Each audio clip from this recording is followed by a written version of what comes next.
Hello दोस्तों, कैसे हैं सब। मेरा नाम है हिमांशु और मैं स्वागत करता हूँ आप सबका आपके अपने चैनल कॉमिक वर्ल्ड पर। तो चलिए दोस्तों, शुरू करते हैं किंग कॉमिक्स की कॉमिक्स खूनी ताज का दूसरा और अंतिम भाग। एंटीक शॉप, आकर्षण का मालिक सुदर्शन बत्रा।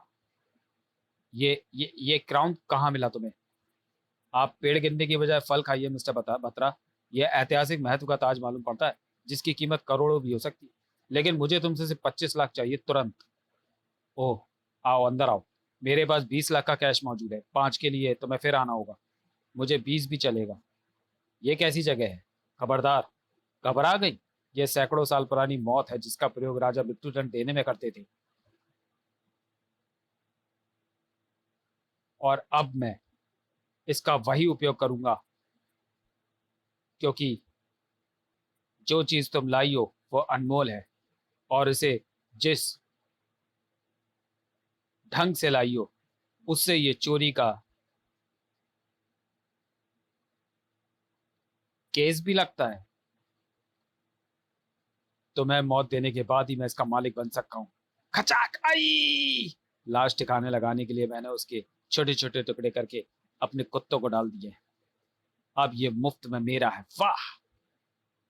यह है शहर की 200 साल पुरानी एंटीक शॉप, जहां से आप कुछ कलात्मक वस्तुओं की खरीदारी कर सकते हैं। बत्रा साहब, इस बार अच्छे टूरिस्ट लाया हूं। अच्छी खरीदारी होगी, लेकिन मेरे कमीशन का ध्यान रखना। भाई, अपनी दाल रोटी तो ऐसी ही चलती है। बत्रा सामने से हटकर टूरिस्टों की तरफ मुखातिब हो गया और इधर आंखें आश्चर्य के साथ फैल गई। ये ताज तो, ओ गॉड!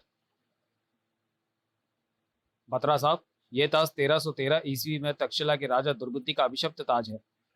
ये आपके पास कैसे और कब पहुंचा? अभिशप्त?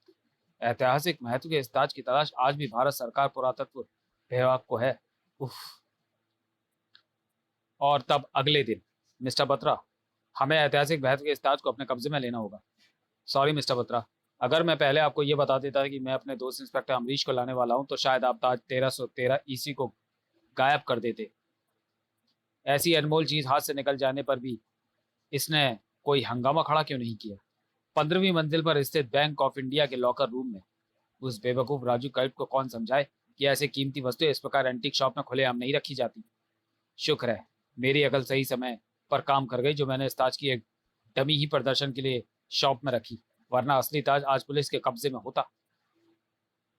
15वीं मंजिल पर स्थित बैंक ऑफ इंडिया के लॉकर में ताज को सुरक्षित करने के बाद वह लिफ्ट में सवार हुआ। लिफ्ट चली ग्राउंड फ्लोर की ओर। 15वीं मंजिल से ग्राउंड फ्लोर तक के लिफ्ट के सफर के बीच बत्रा को सिगरेट पीने की इच्छा हुई। लेकिन काश कि वह वातावरण में पहली एलपीजी की तीक्ष्ण गंध को महसूस करने के बाद भी उसे नजरअंदाज न करता। और दूसरे ही पल भयानक ढंग से लपलपा उठी आग की लपटें। ठक! गूंज उठी बत्रा की चीखें। जबकि उसी समय म्यूजियम में इंस्पेक्टर अमरीश के साथ मौजूद था राजू गाइड। यह है तो प्राचीन किताब जिसमें राजा दुर्बुद्धि के ताज का जिक्र है, और यह है इस ताज की तस्वीरें। इसे गौर से देखें इंस्पेक्टर अमरीश। इस ताज के नीचे की तरफ बेहद बारीक अक्षरों में ताज 1313 ईस्वी लिखा है, जबकि आकर्षण से जब्त किए गए ताज में यह शब्द गायब है। इसका मतलब हुआ कि बत्रा ने हमें धोखा दिया है। ओह, मुझे उस पर तभी शक हो गया था जबकि इतनी अनमोल वस्तु की जब्ती पर उसने कोई हंगामा खड़ा नहीं किया। वायरलेस पर मिली लूसा टावर लिफ्ट की दुर्घटना की खबर सुनकर इंस्पेक्टर अमरीश तुरंत वहां पहुंचा। प्रत्यक्षतः इसकी शिनाख्त असंभव है। लाश के अर्धजले कपड़ों की तलाशी में पहले मिला हुआ पर्स, जिसमें मौजूद अर्धजली अस्पष्ट तस्वीर को देख वह पहचान कर बेइंतहा उछल पड़े इंस्पेक्टर अमरीश। सुदर्शन बत्रा, ये तो बत्रा है, आकर्षण एंटीक शॉप का मालिक। पर्स में बिल्कुल सुरक्षित लगना निकला उन रहस्य में 2 अंकों का लिखा हुआ कागज। 2.2, इसका क्या मतलब हुआ? फिर मिली वह चाबी। यह चाबी बैंक के लॉकर की हो सकती है। लाश को पोस्टमार्टम के लिए भेज दिया गया। बाहर जीप में ही मौजूद था राजू गाइड, क्योंकि उस दुर्घटना की जांच के बाद आकर्षण जाने का ही कार्यक्रम बनाया था उन्होंने। क्या लिफ्ट में जलने वाला बतरा ही था? ओ गॉड! अभिशप्त ताज 1313 ईस्वी ने एक आहुति और ले ली। इंस्पेक्टर ने उसे बत्रा की तबाही में मिली चीजों के बारे में बताया। और राजू, इस इमारत में 15वीं मंजिल पर केवल एक ही बैंक है। निश्चित रूप से यह चाबी उसी बैंक के किसी लॉकर की है। तब तो जरूर ताज 1313 ईस्वी उस लॉकर में हो सकता है। बैंक का लॉकर आज ही खोला गया है, अभी पता चल जाएगा कि चाबी कौन से लॉकर की है। लेकिन इंस्पेक्टर अमरीश की सारी उम्मीदों पर उस समय पानी फिर गया जब उस अदद जली तस्वीर को लॉकर इंचार्ज मिस्टर तेजकांत की कमजोर आंखें पहचान ना पाई। मैं इसे नहीं पहचान पा रहा, लेकिन आज अभी तक जो लॉकर पहले खुले हैं, मैं उनकी डिटेल आपको दे सकता हूँ। अगर आप इसे पहचान ले तो हमें इसके लॉकर नंबर का पता आसानी से मिल जाता। खैर डिटेल ही दीजिए, उसमें सुदर्शन बत्रा का नाम तो होगा। और ये थी डिटेल।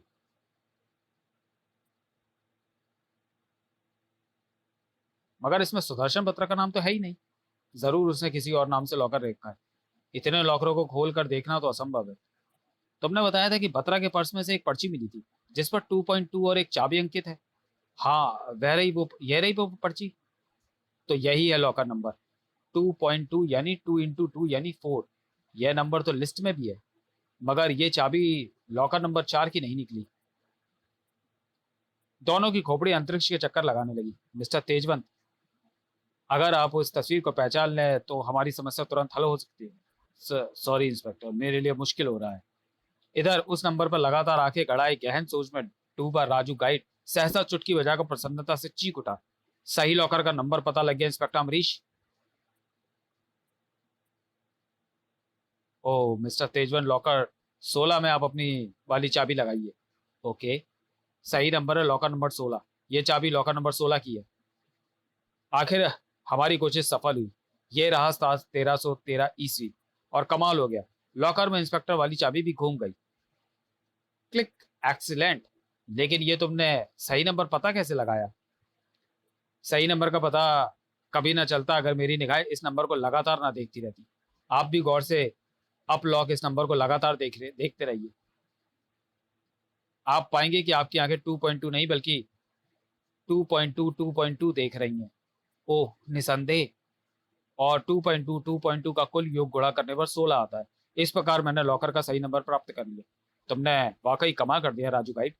यह कमाल तो बत्रा की बुद्धि का है, मुझसे तो अनायास ही हो गया। दोनों तुरंत वापस लौट पड़े।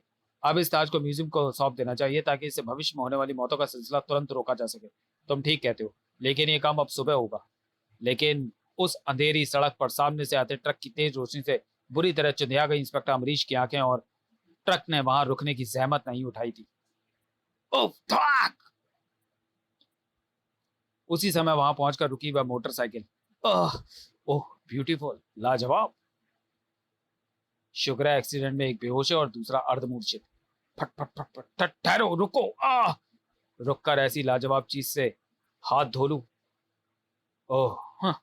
अपनी संपूर्ण शक्ति एकत्रित करके आखिर में बाहर निकलने में सफल रहा। उफ, वह ताज, उसे वह मोटरसाइकिल सवार ले गया है। इधर उसी समय कहीं, वाह, ये तो बहुत खूबसूरत ताज है। ये तुम्हें कहाँ मिला? बस यूं समझो कि लॉटरी लग गई। अब तुम इसे पहनो और मैं तुम्हारी वीडियो फिल्म उतारता हूँ। उफ, मगर ये मेरे सिर के लिए बहुत बड़ा है। इसे तुम पहनो क्योंकि मेरे लिए तो तुम कल रात रानी पद्मिनी का वह अद्भुत हार चुराने वाले हो। वाह, मेरे सर पर होगा राजा का ताज, तुम्हारे गले में रानी का हार, और तब कल रात ही दोनों करेंगे शानदार शादी। वाह, तुम तो पूरे सम्राट लग रहे हो। कल रात तुम भी रानी लगोगी। और उसके बाद दोनों वीडियो कैमरे को ऑफ करना भूल गए। अगले दिन सुबह रानी पद्मिनी की मम्मी का वह ताबूत म्यूजियम में पहुंचा दिया गया। संभल कर। मम्मी पर रसायनों के नए लेप के बाद मम्मी दोबारा वहां लाई गई थी। म्यूजियम में ले जाकर पूर्व की तरह प्रदर्शन के लिए यथास्थान रख दिए गए ताबूत। लेकिन आधी रात को एकाएक हरकत हुई इस मम्मी में। कोई देख लेता उस खौफनाक दृश्य को तो उसकी सांसें जिस्म से बाहर नाइट वॉक के लिए निकल जाती। छलाक! रानी पद्मिनी की मम्मी जा पहुंची लग तक चमकते हीरो के उस हार के सामने, और म्यूजियम की छत तक पहुंचते पहुंचते मम्मी के हाथ में पहुंच चुका था रस्सी का वह बंडल जिसे उसने नीचे लटका दिया। दूसरी ओर अथाह जल था, क्योंकि यमुना नदी के किनारे स्थापित था म्यूजियम ठीक ताजमहल के सामने। और कामयाबी। Very good Julie. तो मैं मम्मी का रूप देकर असली मम्मी की जगह म्यूजियम भेजकर हार चुराने की मेरी योजना कितनी शानदार ढंग से सफल हुई है। हा हा हा। और वहां हॉस्पिटल के एक संदूक में पड़ी असली मम्मी पर जब वहां के कर्मचारियों की निगाहें पड़ेंगे तो हंगामा मच जाएगा। हा हा हा हा हा। मगर हंगामा तो वहां भी मचने वाला था। उफ, ये क्या खतरा! जेल थीफ ने एक झटके के साथ मोटर बोट को आगे बढ़ा दिया। यह जरूर पुलिस की हरकत है। उफ, पुलिस को हमारी योजना की भनक कैसे लगी? ओह! इसी पल चारों ओर से गूंज उठी फायरों की आवाज। जिंग जिंग धाय धाय। जूली, जूली, तुम ठीक हो ना? जूली, जूली, जूली, जवाब दो। और हकीकत से सामना होते ही भूकंप सा उठ खड़ा हुआ, जैसे थीफ के चेहरे पर। अगले ही पल पागलों के समान दहाड़ता हुआ उठ खड़ा हुआ जेल थीफ। मेरी जूली को मार डाला तुमने, मैं तुम सबकी लाशें बचा दूंगा। या थाय थाय। उसी पल कई गोलियों ने जेल थीफ के जिस्म में बिना इजाजत प्रवेश किया। जिंग जिंग शू। और ठीक उसी प्रकार बिना इजाजत जेल थीफ की आत्मा ने भी उसके जिस्म को दंडवत करते हुए वहां से विदा ली। अनियंत्रित बोट उछली और एक भरपूर धमाके के साथ उसके सभी बखिए उधरते चले गए। धाम! इधर पुलिस की कई बोट्स में से एक आगे बढ़ रही थी। दुर्घटना स्थल से ताज 1313 ईस्वी उठाकर भागने के बाद सचमुच लाजवाब तरीके से हार चुरा लिया गया। लेकिन घटना स्थल पर गिरे जलदीप के क्रेडिट कार्ड ने हमें उसके निवास पर पहुंचाया और वहां से प्राप्त वीडियो फिल्म ने खोली इस चोरी की पोल। हाँ, और वीडियो फिल्म के मुताबिक वह ताज इस समय भी जलदीप के पास ही होना चाहिए। मगर लाख खोजने पर वह हार तो मिल गया उन्हें, पर ताज 1313 ईस्वी नहीं मिला। वह अभिशप्त ताज भविष्य में भी किसी और के हाथ ना लग जाए, अब तो ईश्वर से हम यही दुआ कर सकते हैं। प्यारे पाठकों, अगर आपको कहीं वह ताज दिखाई पड़ जाए तो हमें सूचित कीजिएगा। धन्यवाद। समाप्त। तो चलिए दोस्तों, वीडियो को यही समाप्त करते हैं और मिलते हैं किंग कॉमिक्स की किसी अगली कॉमिक्स में अगले वीडियो में। तब तक के लिए धन्यवाद।